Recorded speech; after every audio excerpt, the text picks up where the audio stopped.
I wanted to come back today to this book. My teacher is a monster. No, I am not, from a slightly different angle. Yeah, it's for ages, I don't know, 4 to 8. I'm still reading it. Takes a while. So, about 2 years ago now, I think, in the middle of winter retreat, Venerable Chodron sent an email to Venerable Lamsal and myself, and it was just a general announcement from the 84,000 committee, and it was calling for people to submit proposals for translating sutras. So if you don't already know this, 84,000 was a project that began in 2009 when apparently more than 50 of the world's leading Tibetan Buddhist teachers, translators, and academics got together for a conference, and they discovered that less than 5% of the Tibetan Buddhist canon was translated into English. Or any of the other modern languages as well. So there was this sense of urgency to start this translation project, and eventually it was the Khyentse Foundation, headed by Dzongzar Khyentse Rinpoche, that provided the funds, the stewardship, and got a committee together and started to plan for how to do this. And they have goals to translate all of the Buddha's word that's in Tibetan, 70,000 pages within 25 years, and to translate the treatises in Tibetan within 100 years. And the best part is they make all this freely accessible on their website. Okay, so that's the backstory of the project. So, Venerable sent this email along to us with a very encouraging note saying, you're learning Tibetan, maybe someday you can do this. And for some reason, I know now saying it, it just seems like such a kind, friendly, encouraging note. Where I was in the retreat at the time, I read this email and I got really angry. My mind went to this place of like, again, here is some authority person in my life asking me to do something that I cannot do. All right, it's impossibly difficult. Like it's beyond my capacity. They're setting me up to fail. Yeah, and I have all this kind of story that has happened with many different teachers, parents, situations, okay? So that was in my mind. So I thought a bit about what she said, and I wrote back and said, Venerable, you don't understand. Yes, that should be the theme of the year, yeah? Venerable, you don't understand. Yeah. We only know Tibetan. If you actually want to translate sutras, you need to also read Sanskrit. They're not going to accept an application from people who only read one Buddhist language. You have to be able to compare with the root language. And then I said, we're only learning Tibetan, so, we can work on treatises next time. Yeah, maybe, I don't know, something like by Gyal Tsabje, wow. And then Venerable wrote back one line, sutras are more important. And I was like,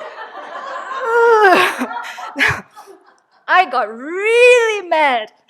And so, but then, what we heard this morning in the teaching, yeah, from being really mad. So I don't know, I'm still teasing this apart. Sometimes if people set me a challenge and I'm mad and I'm like, I will see if I can do it, just to prove you wrong or to prove it to you, I don't know. So I had that kind of mind. So I'm like, okay, I'm going to read these translation proposal guidelines. So I read through them, and they're very beautifully put together. That's really to the credit of the 84,000 team. Yeah, it's this long document where they've really thought through all the things that all the different translation teams need to consider, and it's kind of just really educational. And from reading one of the texts they had prepared, I learned that the base text that they use for translating sutras is what's called the comparative kangyur, or the Pedurma kangyur, and it compares 7 editions of a certain lineage of the kangyur, produced by a certain monastery, I think in the 14th century, that has spread to many different places. So basically, to my understanding, I don't know the history of how it was produced per se, but basically people had to compare 7 editions of this text and make note of all the differences and footnote them in detail. Yeah, so when you look at the comparative edition, it's like, oh, there's a little footnote 1, and you see, oh, in the 2 other editions, there's an extra syllable here, or there's an extra line here. Yeah, so a whole team of people have done this for the entire Tibetan canon.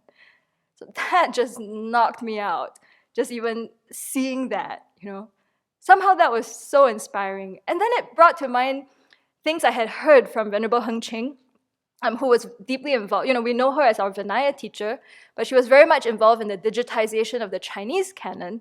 And I think they basically did the same. Yeah. And she did that because she said, when she was doing her PhD, back in the day, she'd be like in the stacks trying to find resources, nothing was digitized, and she thought to herself, I hope scholars in the future don't have to go through this.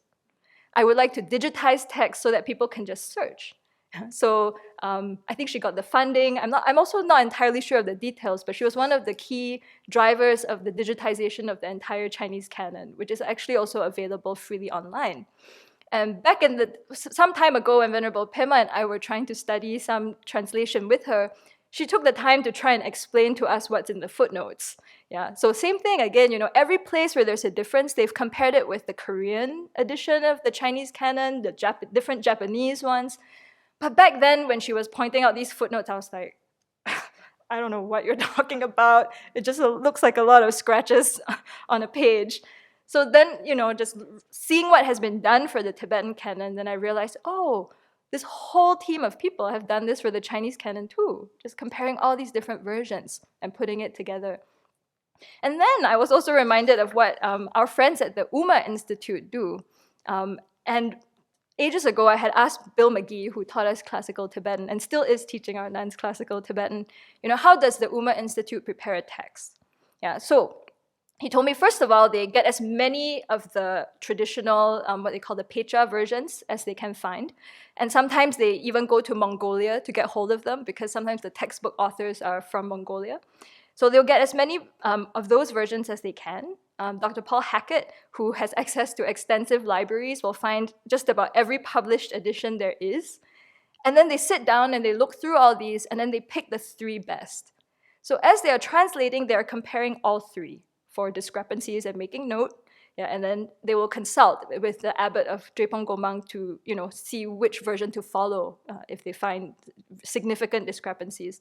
So as you read the text that Jeffrey translates, you'll see in all the footnotes, right? It's noted, oh, it's different here, it's different there. Then, he said, then the translators will fill in all the articles and pronouns in Tibetan because often they are translating debates, right? It's like, if this, then that. It's like, what's the this and the that? Yeah, so they'll try and fill those out in those square brackets. Especially when it's not clearly spelled out. Then they'll send the text back to Gomang to check that they filled those blanks in correctly in Tibetan. Then Bill will check the Tibetan corrections against the English translation, right? Then he says that's very challenging. They find often that what they translated was not at all what the Tibetan was referring to. Jeffrey has, of course, also trained his students to track down every single quotation in a text and just look for the original source. Yeah. So I was just amazed to hear him describe this. Yeah, this is kind of like just what they do every day, And again, all these organizations make these texts that they translate or these canons available freely on the web. And this is all the kind of background work that happens. Yeah. So reading those guidelines made me see, oh wow, this is just what they do. And at first I was like, oh, what a big deal. And it's like, oh no, not at all. It's just, to make sure that you're reading the Buddha's word as accurately as you can, or you take into consideration all these different readings. And then not only that, right? How do you even get the text preserved in the first place? So as I was downloading copies of text to look at, the key resource where you find these texts is the Buddhist Digital Resource Collection. Yeah, and that was started by E. Gene Smith. There's a wonderful documentary called Digital Dharma that's about how, he was born in Utah and was a polyglot and somehow wound up working for the American Library of Congress. And he was a student of Dejung Rinpoche, the High Sakya Lama in Seattle, who wrote letters of recommendation for him to start to collect texts from different Tibetan monasteries. And that became his life's work, to preserve these texts. And so he would go to far-flung monasteries to collect them, make copies, and then start to scan and digitize them at a time where that was unthinkable. The most beautiful part of the documentary for me was they were interviewing a Bonpo Lama, so he was completely non-sectarian in his approach. He just wanted to preserve Tibetan culture and texts, so he also did so for the Bön tradition. And this Lama said to him, oh, when I escaped Tibet, I had these 6 little pieces of paper. This was a practice my teacher gave me. It was the most precious thing. So I wore it on my body when I escaped. And then he took out this little pouch now, and he took out a flash drive. And he said, Jean gave this to me. It is the whole Tangyur and Tengyur on a flash drive. He said, that's what I wear with me now. So it was just so marvelous to see this. And of course, all the Tibetans are so grateful to E. Jean Smith and what he's done, and people are saying, oh, he's also an incarnate Lama. And also the best part is in the documentary, they interview his sister who's like, Jean, a Lama? I don't think so. From the sister sibling perspective. So it was very sweet to see this. So yeah, from the anger and opened up a whole door for me to just see the kind of amazing effort and kindness of others that has gone into making Buddhist texts accessible. And then as I read the guidelines, I thought, oh, hey, there are some sutras that are available in Tibetan and in Chinese. I read Chinese. There's no Sanskrit. I see. Maybe this is doable. And one of the things on the list, and they're a really good committee, so they're like, do not submit a proposal more than 3 pages. Yeah, don't bite off more than you could chew. Just start small. So I'm like, okay, there was one little piece that was like 3 pages. Thought, why don't I just give this a try? And it was kind of fun. I was kind of amazed. So it's like, oh, this is doable. And I, just applied what I had learned in class, read against the Chinese. And it's very much a teamwork-focused kind of activity. So they recommended check with a native speaker. So I asked Geshe Ladran, who I've been talking to weekly for Tibetan class, and she agreed to read it with me. So she read it aloud and did her own oral English translation, and I checked. And their editor was so kind. It was submitted to one of their editors, and he went through it line by line and sent all kinds of comments. And they said, oh, since you're doing this the first time, would you like to meet on Zoom? Just so we get to know you and you get to know us. And so we did, we talked. And it was, really helpful comments. And then another person, I think, read it later, and then eventually it gets done by a whole team, and it took more than a year, I think, just to get these 3 pages onto their website. But it's online for free. Yes, an amazing team works on that side too. It's just beautiful, the reading room, you have to see. The footnotes pop up at the bottom, their glossary entries, so it's very well thought out. And so the best thing is that it's free for the world, and that's their whole mission.